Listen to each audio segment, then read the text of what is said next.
समझ लेना चाहिए कि दिनों दिन एग्ज़ाम्स टफ होते जा रहे हैं। लेकिन मैं इस सेशन को शुरू करने से पहले आप सबको एक ही बात बोलना चाहूँगा कि मेरे दोस्तों, कोई भी परिस्थिति से अगर जब आ जाती है, एकदम कोई जीवन में परिस्थिति आती है, तो समझो वो परिस्थिति आपको मजबूत करने के लिए आया है, वो आपको निराश करने के लिए नहीं आया है। पहली बात ये समझो आप। मेरी हर एक बात को समझना और फिर जब मैं आपसे पूछूँगा, तो आप मुझे बताना कि आपको आपका जवाब मिला या नहीं मिला। आई थिंक जितने भी लोग आज सुनेंगे मुझे, उनको सबको अपना-अपना जवाब प्रॉपर समझ में आ जाएगा। अपनी-अपनी टेंशन का रिलैक्सेशन यहाँ पर मैं बता दूँगा। तो पहली बात मेरी ये है, सबसे पहले मेरी गुज़ारिश ये है आप लोगों से कि ज़्यादा पैनिक ना हो, ज़्यादा घबराएँ नहीं और सबसे बड़ी बात है दोस्तों कि कोई भी परिस्थिति आती है तो उसका कोई ना कोई मकसद होता है, कोई ना कोई पर्पस ज़रूर होता है। अब ये जो एग्ज़ाम का पैटर्न है, ये उस ज़माने में 1956 में हुआ करता था, जो आज एम्स ने वापस से लागू किया है। इस पे अपन बहुत गहराई से चर्चा करेंगे, बहुत डिटेल से आपसे मैं चर्चा करूँगा। आपको सारा समझाऊँगा क्या है, कैसे है, क्यों है। मेरे दोस्तों, लेकिन मैं सबसे पहले सेशन को शुरू करने से पहले आपसे ये कहना चाहूँगा कि कोई भी परिस्थिति आ जाए, जीवन में कैसी भी मुसीबत आ जाए, उससे घबराना नहीं चाहिए और हमें हमारे विवेक का सदुपयोग करके, हमारे विवेक से हम लोगों को निर्णय लेना चाहिए, धैर्य रखना चाहिए, पेशेंस रखना चाहिए और उस परिस्थिति से निकलने के लिए हमें उसका डटकर मुकाबला करना चाहिए। उस परिस्थिति का मतलब है कि हमें और सँभल के चलना चाहिए और सावधानी के साथ चलना चाहिए। यदि हम पहले 6 घंटे पढ़ाई करते थे, तो अब हमें वो 10 घंटे कर देना है। मतलब हमें परिस्थिति अगर आई है, तो उससे घबराने की आवश्यकता बिल्कुल नहीं है। उससे हमें मुकाबला करने की हिम्मत जुटाना चाहिए, चाहे वो हिम्मत कहीं से भी मिले, मुझसे मिले या आपको अपने पेरेंट्स से मिले या आपको कहीं से भी मिले। तो मेरे दोस्तों, सबसे पहली बात जो मेरी सीख है वो ये है कि जब कोई परिस्थिति आती है, तो उस परिस्थिति में ज़रूरत होती है एक अच्छे होश-हवास की, एक अच्छे पेशेंस की और पेशेंस के साथ, होश-हवास के साथ हमें उससे निकलने की कोशिश करना चाहिए, उससे आगे बढ़ने की कोशिश करनी चाहिए। तो मैं एक कहानी सुनाता हूँ आप लोगों को, आप सब पढ़े-लिखे लोग हैं, सब मेडिकल फील्ड के लोग हैं। शायद आपको मेरी ये कहानी सुन के ही आपका दिमाग काफ़ी क्लियर हो जाएगा। तो ज़रा जवाब देने की कोशिश करना, जो मैं आपको कहना चाहता हूँ। मेरे दोस्तों, आपका अपना घर है, सबका घर होगा। आई थिंक पहले मुझे बताइए, आप सबके पास अपना-अपना घर होगा। आप सब अपने ही घर में रहते होंगे? आप सबके पास अपना-अपना घर होगा? आई थिंक आप सबके पास अपना-अपना घर होगा। मैं जैसा बोलूँ बस आपको वो करना है, जवाब देना है, जवाब पूछूँ तो जवाब देंगे। हम लोगों को मैं समझाने की कोशिश करूँगा और डेफ़िनेटली मुझे पूर्ण भरोसा है कि आपको अभी थोड़ी देर बाद एक अच्छा कॉन्फिडेंस आपको आएगा और आपको सब कुछ, सारे सवालों के जवाब मिलेंगे और आपको समझ में आएगा कि ऐसा क्या हुआ, क्यों हुआ, क्या हुआ कि एम्स ने प्री और मेंस 2 पार्ट में एग्ज़ाम कर दिया है। तो आई थिंक मैं जैसा पूछ रहा हूँ आप लोगों से कि आपके पास, सबके पास अपना घर होगा। मेरे दोस्तों, आप कुछ दिन के लिए कहीं आउट ऑफ घूमने के लिए गए या अपनी नानी के यहाँ गए या आप किसी कारणवश अपने घर से कुछ दिन के लिए बाहर जा रहे हो, तो आप क्या करेंगे? मेन गेट पे और अंदर ताला लगा के जाएँगे ऑब्वियसली। क्या करके जाओगे?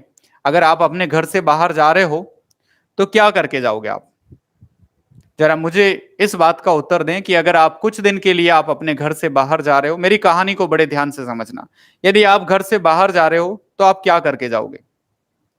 क्या करोगे ऐसी स्थिति में आप? ये घर आपका है, इस पे आपका हक है, आपका अधिकार है, आपकी कीमती चीज़ें यहाँ पर रखी हुई है। आप क्या करके जाओगे? लॉक करके जाओगे आई थिंक, कॉमन सेंस है, सब लोग जानते हैं। लॉक करके ही जाओगे, ताला लगा के जाओगे। मेरे दोस्तों, हो ना हो, क्या हुआ कि जब आप 8 दिन के बाद वापस अपने घर आए, तो आपने देखा कि ताला टूटा हुआ है और उससे कोई कीमती सामान किसी ने निकाल लिया है। क्लियर है? ये सब हो गया है। अब ऐसी स्थिति को देख कर के आपको बहुत दुःख हुआ, तकलीफ हुई, आप परेशान भी हुए और आपने देखा कि आपका बहुत नुकसान हो गया है, और चोर है उसके लिए आपने रिपोर्ट वगैरह, एफआईआर सब कुछ किया, सोशल मीडिया का यूज किया, अपने मिलने वालों से भी आप लोगों ने हेल्प मांगी, लेकिन कुछ नहीं हो पाया।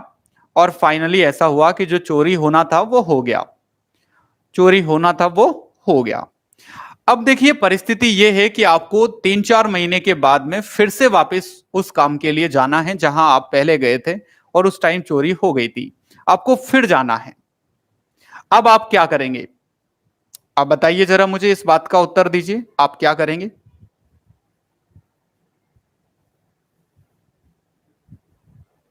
अब क्या करोगे आप? दोबारा आपको फिर जाना है, जबकि आपको यह पता है कि एक बार चोरी हो चुकी है। आपको फिर से वापस जाना है किसी काम से, अपनी नानी के यहां जाना है। नानी की तबीयत थोड़ी ठीक नहीं है, तो आपको फिर जाना ही है, ये आपकी मजबूरी है। क्योंकि अगर आप नहीं जाओगे तो दुनिया फिर आप पे सवाल खड़े करेगी, फिर आपको बुरा कहेगी कि अरे आप तो आ ही नहीं रहे हैं, पूछ ही नहीं रहे हो कोई भी। फिर से आपके ऊपर सवाल खड़े हो जाएंगे, आपको जाना ही है। अगर आपको पता है कि इससे पहले आपके घर पे चोरी हो गई थी, आप काफी सिक्योरिटी मेंटेन करके गए थे, लेकिन फिर भी कुछ शातिर चोर थे, उन्होंने उसमें चोरी कर ली थी, तो अब आपको फिर जाना है 3 महीने के बाद, आप क्या करेंगे? वेरी गुड, एक बालक ने कहा। और नरेंद्र, आप कह रहे हो कि जोरदार वाला लोक लगा के जाओगे, मैं आपकी बात से सहमत हूं। अब मेरे दोस्तों, आप दूसरी बार अगर वापस से नानी के यहां जाओगे और आपको जाना ही पड़ेगा, मतलब मजबूरी है आपकी, आपको जाना ही पड़ेगा, नहीं जाओगे तो लोग आपको बुरा कहेंगे। मेरे दोस्त, आप क्या करोगे? डबल सिक्योरिटी मेंटेन करके जाओगे, एक की जगह 2 ताले लगा के जाओगे, एक की जगह 2 गेट लगा के जाओगे, हो सकता है सीसीटीवी भी लगा के जाओ, हो सकता है आप गार्ड भी बिठा के जाओ। एम्स भी यही कर रहा था मेरे दोस्तों, गार्ड भी बिठा रखा था, सीसीटीवी भी लगा रखा था।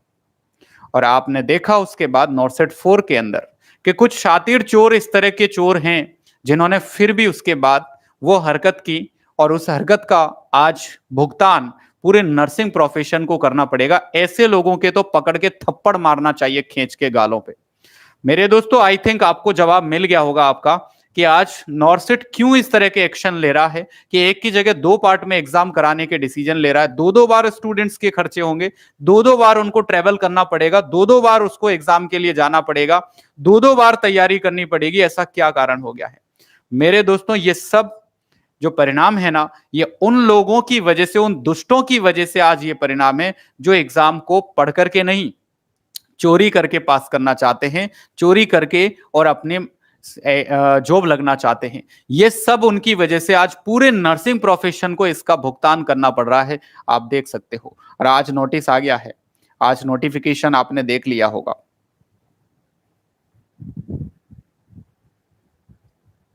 आज पूरा नर्सिंग प्रोफेशन, सारे स्टूडेंट उसको भुगतेंगे। अब आपको 2 बार सारी चीजें करनी पड़ेगी। आई थिंक, मुझे उम्मीद है पूरी कि आपको आपकी बात का जवाब मिल गया होगा कि ऐसा क्यों कर रहा है हेम्स, ऐसा क्यों करने पे मजबूर हो गया कि उसने प्री और मेंस 2 पार्ट में एग्जाम कर दिया। मैं आपसे सुनना चाहता हूं एक बार कि मेरी इस छोटी सी कहानी से आपको बात समझ में आई कि नहीं आई।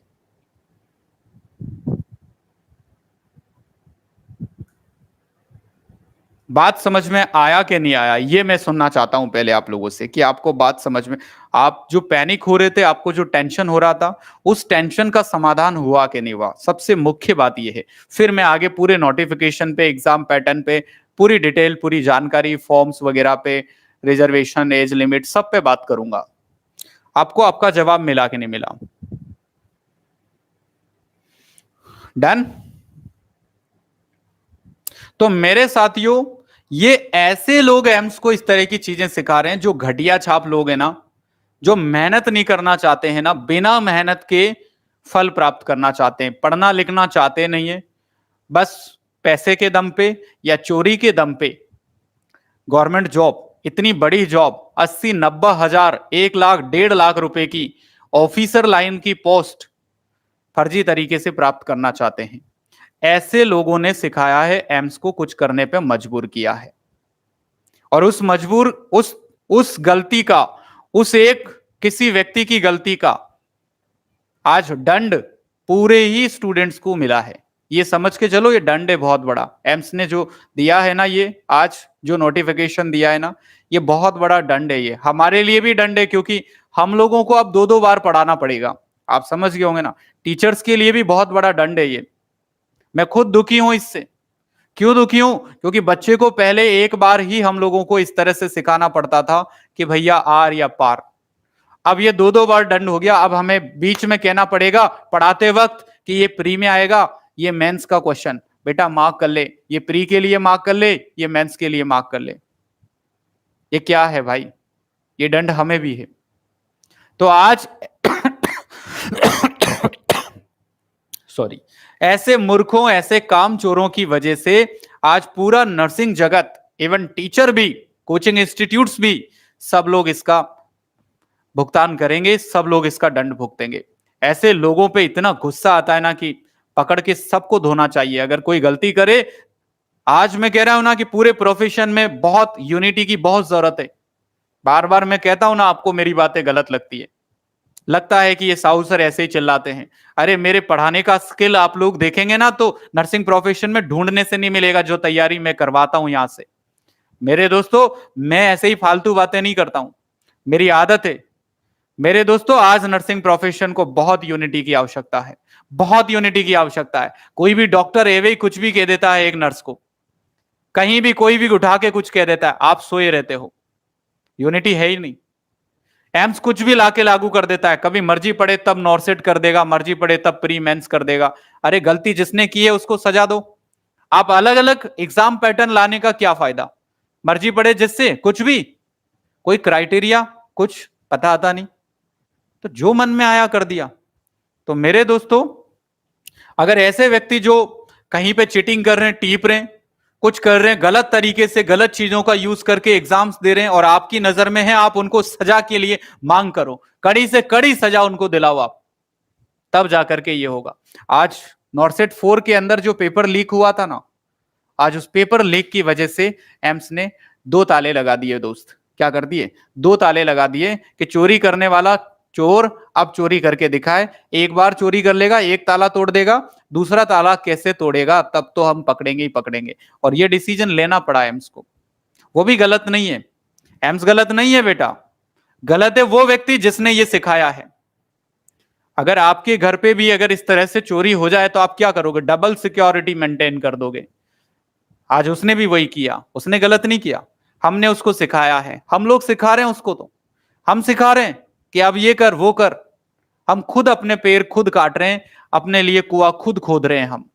बात समझ में आ गया होगा आई थिंक सब लोगों को कि क्यों हुआ प्री, क्यों हुआ मेंस। लेकिन मैंने हमेशा कहा कि जब भी कोई कठिन परिस्थिति आती है, समझदार व्यक्ति डिसीजन लेता है, और जो थोड़ा कमजोर व्यक्ति होता है वो परिस्थिति से घबरा करके अपना रास्ता बदल लेता है, या घबरा करके हार के बैठ जाता है। और जो कमजोर लोग होते हैं, बुजदिल लोग होते हैं, वो तो हार जाते हैं। लेकिन जो मजबूत लोग होते हैं ना, मजबूत दिमाग से, मानसिक रूप से कठोर होते हैं, वो व्यक्ति हमेशा ऐसी परिस्थितियों से मुकाबला करने की हिम्मत जुटाते हैं। चाहे वो हिम्मत आपको कहीं से भी मिले, मेरे साथ मिले, आपके पेरेंट्स से मिले, आपको अपनी पढ़ाई से मिले, आपकी आईक्यू से मिले, कहीं से भी मिले। लेकिन मैं आज पूरे ही स्टूडेंट्स को यही कहना चाहूंगा कि जब भी कोई ऐसी कठिन परिस्थिति आती है जीवन में, कड़ा मुकाबला करने की चुनौती आती है, उस समय हमें होश से काम लेना चाहिए, धैर्य से काम लेना चाहिए, पेशेंस के साथ काम लेना चाहिए, थोड़ी अपनी स्ट्रैटेजी के अंदर परिवर्तन करना चाहिए, इंप्रूवमेंट करना चाहिए, पढ़ने का तरीका, पढ़ाने का तरीका थोड़ा उसके अंदर परिवर्तन करना चाहिए। उससे घबराना नहीं चाहिए, उससे हताश नहीं होना चाहिए। बात समझ में आया दोस्तों? तो आज जानते हैं, चलो जो हुआ, जानते हैं क्या करने वाला है ये, किस तरह का एग्जाम होगा। आइए इसकी पूरी जानकारी मैं आप सबको सुनाता हूं। मेरे दोस्त, सबसे पहले तो आप डेट्स की याद रखेंगे, क्या क्या डेट्स को एग्जाम होगा। नॉर्सेट 5 है, 2 पार्ट में होगा, एक प्री होगा, एक मेंस एग्जाम होगा। जैसे पहले मेरे दोस्त नीट होता था, नीट के पहले जिस जमाने में मैंने एग्जाम दिया था सन 2006 के अंदर, सन 2006 में जब मैंने नीट दिया था पहली बार, तो नीट 2 पार्ट में होता था, प्री और मेंस। उस टाइम हम कहते थे एम्स। तो एम्स का एग्जाम उस टाइम प्री और मेंस होता था, AIPMT के नाम से। तो उस जमाने में ये इस तरह का एग्जाम लिया जाता था सन 2006 के अंदर। अब इस पैटर्न को कोई भी यूज नहीं करता है, कोई भी एग्जाम इस पैटर्न से एग्जाम नहीं लेता। प्री मेंस, प्री मेंस चलता है सिर्फ यूपीएससी के अंदर। कहां पर चलता है? यूपीएससी में, आईएएस के एग्जाम्स के अंदर, आरएस के एग्जाम्स के अंदर। इन एग्जाम्स के अंदर इस तरह का प्री मेंस लिया जाता है और उसमें भी रिटर्न होता है बेटा। ऑब्जेक्टिव दो तरह का एग्जाम कभी नहीं लिया जाता है, प्री मेंस। लेकिन हमने, कुछ लोगों ने इस तरह से हरकतें की और उसका भुगतान पूरा नर्सिंग प्रोफेशन कर रहा है और करेगा। और नॉर्सेट 5 इसका सबूत है। उसने कहा, इसने डेट दी, फॉर्म स्टार्ट हो जाएंगे 5/8/2023 से और लास्ट डेट होगी बेटा 28/8/2023। यानी आपके पास फॉर्म भरने के लिए 23 दिन का समय है। कितने दिन का समय है? 23 दिन का समय है, इसमें आपको फॉर्म भर देना है। ठीक है, तो 23 दिन तो आपके पास एग्जैक्ट ये फॉर्म के लिए हैं। इसके बाद प्री एग्जाम आ जाएगा आपका 17 सितंबर को, जो इसने दे ही रखा है आपको, 6 महीने पहले से ही डेट दी हुई है। 17 सितंबर को आपका प्री हो जाएगा। फिर ये प्री में जो क्वालिफाई करेंगे उनका मेन एग्जाम लेगा और इसके लिए 7 अक्टूबर को ये एग्जाम ले रहा है। यानी 17 और 3 20 और 10 13 दिन और 7 20 दिन के बाद, 20 दिन के बाद ये मेंस लेगा। तो प्री और मेंस के बीच में आपको सिर्फ और सिर्फ मेरे दोस्त 20 दिन का समय मिलेगा, 20 दिन का समय मिलेगा। और आज से मैं कहूं आपके पास 23 दिन का समय, 23 दिन का समय तो ये लास्ट डेट तक का है। इसके बाद में आप देखो 23 + 7 दिन ये 30 तारीख तक और 17 दिन ये प्लस 17 दिन, तो कितने हो गए? 30 17 47 दिन। ये 47 डेज का टाइम आपके पास और है। इस डेज में आप पढ़ाई कर लो अच्छे से, प्री क्वालिफाई करोगे और फिर मेन। अब सबसे बड़ी बात जानने वाली जो मैं समझना चाहता हूं आज के इस नोटिफिकेशन से, वो ये है कि प्री और मेंस का जो एग्जाम का लेवल होगा वो सेम होगा या फिर प्री का थोड़ा सिंपल होगा, मेन का थोड़ा टफ होगा। तो इसका पूरा नोटिफिकेशन जो आज मैं एनालिसिस करके करूंगा ना अभी स्टेप बाय स्टेप, उसमें पता चलेगा कि क्या होगा। उसी हिसाब से हमें हमारी पढ़ाई की रणनीति को थोड़ा सा मॉडिफाई करना होगा, बदलना होगा। प्री के अंदर पेपर सेम आएगा या फिर थोड़ा सिंपल आएगा, और मेन के अंदर कैसा होगा, सेम होगा या कठिन होगा। तो ये क्या करना चाहता है उसमें अपन को ये जानकारी आज समझना है। तो देखते हैं मेरे दोस्त।